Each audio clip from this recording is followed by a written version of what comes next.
Welcome to Courageous Conviction. Remember that Jeff and I record each Saturday 5 episodes. So please hit the like button, subscribe so you catch all 5 episodes. We usually start out with one theme or topic. We have to go down a lot of rabbit holes to really understand it. Some things are more sensitive than others right now, what's going on in the world. So hit the like button, subscribe, and let's jump into this video. And they come from us, and that's fine. But sometimes we don't always realize our answers. I think we have to be able to be open to being taught how to even pray. You know, what questions do we have to ask to understand? I mean, God knows what we need. He just wants us to know how to ask. And you know, it's like my kids, they come up to me and they ask for things a lot of times. You know, they ask for what they want. Do I always give it to them? No, I wouldn't be a great parent if I did that. Likewise with our Father in heaven. But there are ways to ask, you know, and we have to learn that way spiritually. And let me ask you this, as a father, when your kids come to ask you a question that might be either spiritual or temporal, for that matter, right? A lot of times we have a tendency just to answer the question for them instead of teaching them how they can answer the question for themselves, right? And so we build this codependent society, and we have to be careful because Marxism is built on a codependent society. And yeah, Marxism no, it's not about that. It's about going to and being self-sufficient, you know. And I think, you know, you're on a point there. I think that's important. But yeah, but I think our Father in heaven always wants to teach us to be self-sufficient.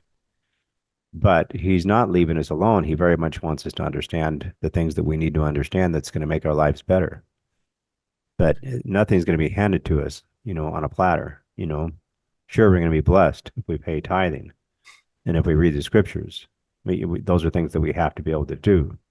But we have to be able to ask the right questions. Okay. And in referring to questions on this, I would say that we're asking the questions on, okay, what do I study? What do I study? What do I study now? You know, where do I go now, Father? But you know, here's something else. I just listened to a conference talk for about 10 years ago on prayer. Elder Bednar, maybe.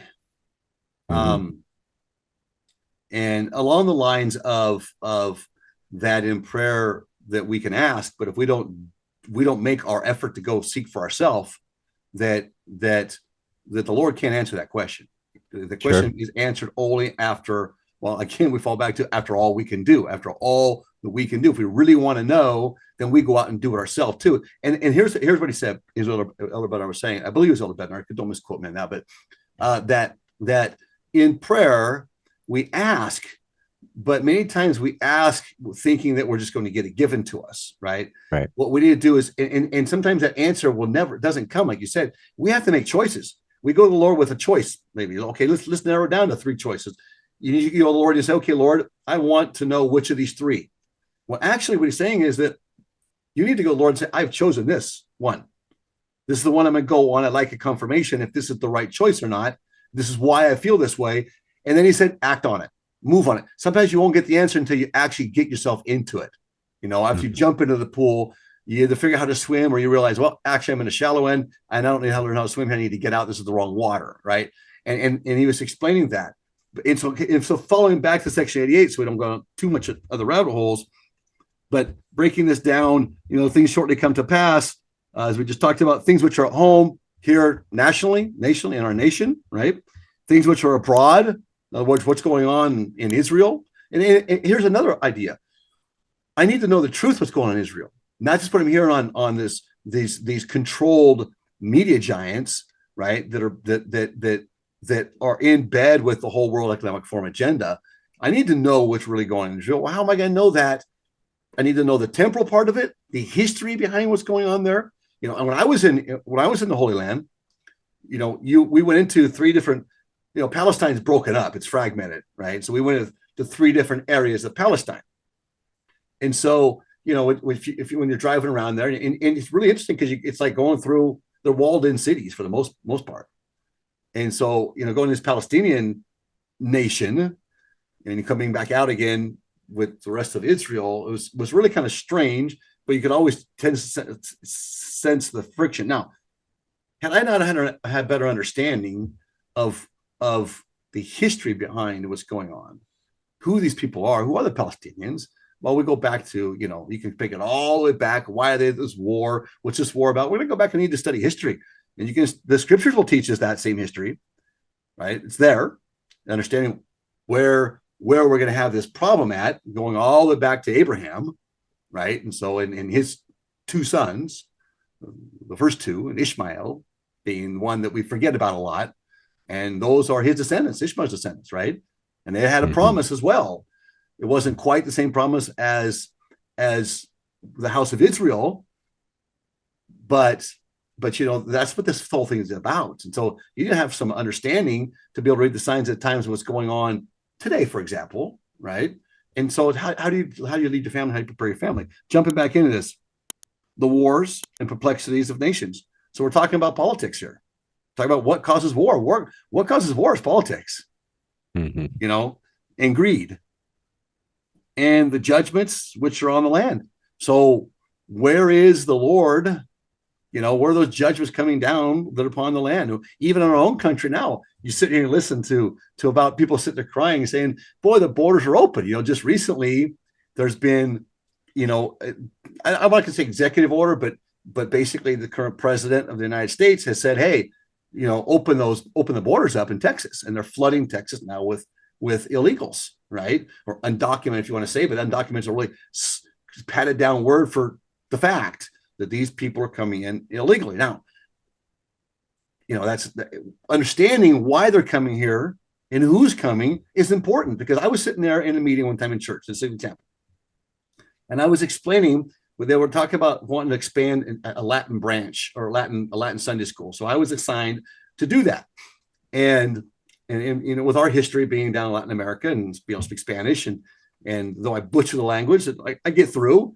And so Bishop asked me to do this. Well, I was explaining to the people that I was working with of one of the importance of why we need to do this, because those that are coming across the border, and I don't want to offend anybody here, but this is the facts, and you're going to really have a tough time trying to convince me differently, because I lived there for 20 years of my life, and I've talked to people that are walking across this border and they're grouping. I got a phone call the other day, Jeff, from a group that's coming out of South America. There's a group of 15,000 coming right now, right? The largest group ever. They kind of broke up a little bit, but they're coming, and they are getting aid from this government. We have no border down there right now. So what's that mean? Well, people at this lady church says, well, they just want to come here and want a better life. They have a right to that. I said, no, they don't want a better life. They want your life. And that's the difference. They don't want a better life. They want your life given to them because they think that's their entitlement. And unfortunately, for about 90% of them, that's true. Now, 10% of them really want to come here and have a better life, really want to come here and make America better, right? They see what's going on. I know that because I talk to people that want to come here. And those people are trying to do it legally, right? Unfortunately, though, I know of probably 8 or 9 people that have tried to come here legally, and they're getting shut down. And I personally tried to help them do that. I'm talking about people I've tried to help. Only one was approved. My wife was approved, obviously, because she's my wife. But the only one outside of my family was approved. And so what's that effect? How is it going to affect us down the road? Okay, great. We're being all inclusive. I love it. Bring them here to have that opportunity. Wait a minute. California was once a very conservative state, and it was very logical thinking.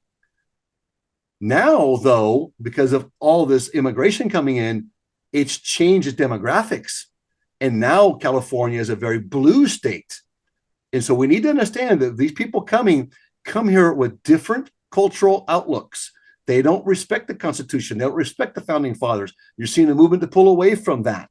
And the founding fathers in this doctrine, we know, were inspired of God to write that Declaration of Independence, to write and develop that Constitution and those amendments, Bill of Rights. If we don't have the understanding, Jeff, we just sit there and go, well, leave the borders open. They deserve it too. Okay, great. You'll get through your life. What about your kids and your grandchildren? Demographics change, and they're coming with an ideology, and you know this as well as I do. The ideology is more left-leaning, allowing less freedoms, and more of a king ideology than a republic ideology, right? So if we don't understand that, then we don't understand how to make decisions, policy decisions, and who to vote for. Yeah. Help me here. The immigration thing, those are things that I think that is one of those touchy subjects, even for members of the church, but it is nationwide. You've got this polarization that, we have a porous border, that was opened up, with the Biden administration. Before that, Trump tried to close it down. Well, it But was I actually don't think opened it up during Obama. right. Well, it's all started back in the Yeah. Obama days, but people want to ignore that. The real information that needs to come out is the truth on what's going on, the hidden agendas and all those things. I think that they played a role in masquerading, nefarious policies with malicious intent. I mean, I know that sounds like a conspiracy thing, but we all kind of think that that must be what's happening because it's so absurd what's going on. We have, 15,000 people on their way to the border and it's not the first time, it's always been the largest group ever is on its way here and they're just going to come through the border. Which is, you know what, though, and here's the thing, and especially on this podcast, it is a conspiracy. There is a colluded effort to destroy America because they want to spread Marxism throughout the world. This is the bottom line. This is the same war that we fought in heaven. It's not changed. It's here. And there was secret combinations. And hey, show me the Book of Mormon, please, on the scriptures, wherever tells us secret combinations were abolished on this earth. They won. They Okay, won. but I'll play the devil's advocate here. I don't know if the number's accurate. They're saying that 90% are all, that are coming over the border are bad. It's probably a big number. Yeah, I just threw that number out. I just threw it out. Right. But I wanted to put emphasis that is the great majority of them, right? And how I know this because I know people and where these groups are coming from. Right. And we've know. I remember years ago, I helped a couple of guys come over the border, that I was working with, and or they came over and they, after talking to them and anybody else that I've known that's come over the border,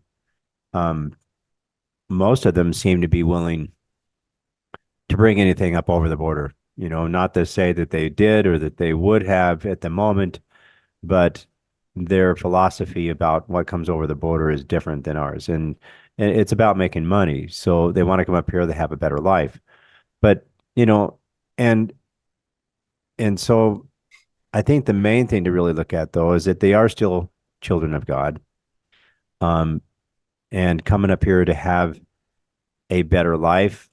Okay, I'm not buying that either. I think that there's reasons to stay in their own country, but if everybody's coming over here, why are they coming over? It seems a little nefarious. Yeah, I'm pretty sure that there's funding that's coming down all the way down through Central America, even South America, for people to make their way to the border and to flood our borders, Jeff, with more immigrants.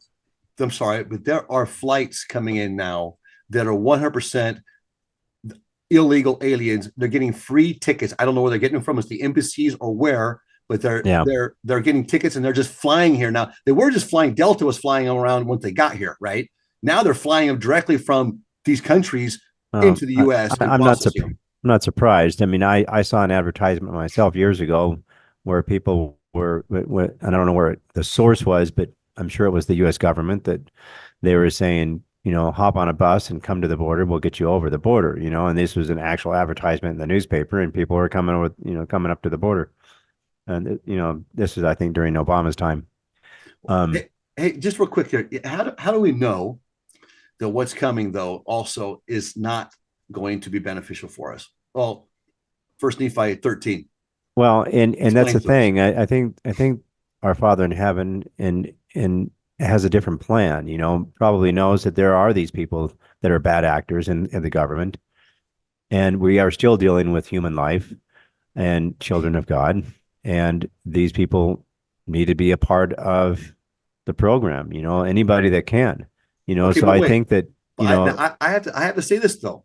Then take down our then let's not call ourselves United States of America anymore. We're no longer a country. You take down the borders, we have no country. A country is defined by borders. I'm not advocating for taking down the borders. It's quite the opposite. I think that we need to have a border. And, I'm upset just like you are, or anybody else that really looks at the border and sees, malicious intent And this idea of just bringing people over the border, it's a bad idea because there are people that are coming over the border that are terrorists that are from other countries that want to do harm to our country. We know that they've been caught. And how many of those people haven't been caught, I think is what I worry about. Where are we headed? And not controlling our border is an issue. But I'm also looking at the infrastructure right now that we have when it comes to labor in this country is a problem. I work in the food industry, and there's nobody that wants to work. Well, wait. That's not the problem that we don't have the people. The problem is the people don't want to work. That's the problem. I'm not, I don't know. Maybe you're right. It looks to me like there is a shortage on labor. No, I know I'm right on that one. I can fact check that one. We Okay. have the people. Just that we've been so conditioned now, the free handouts, and this generation coming up is not a work generation. They're being taught in People school don't want to work. to look to the government. Yeah, and that's where I want to go back. It's just, I gotta just interject here that what I say 90% of the people coming across is not good. I'm not talking about they're all cartel related, right? Right. The child trafficking alone, that is enough to shut down the borders. Well, they're cartel related in the sense that they're all kind of related in the same. Nobody comes over the border that's not connected somehow to the cartel. The cartel controls all border crossing, and that's just a fact.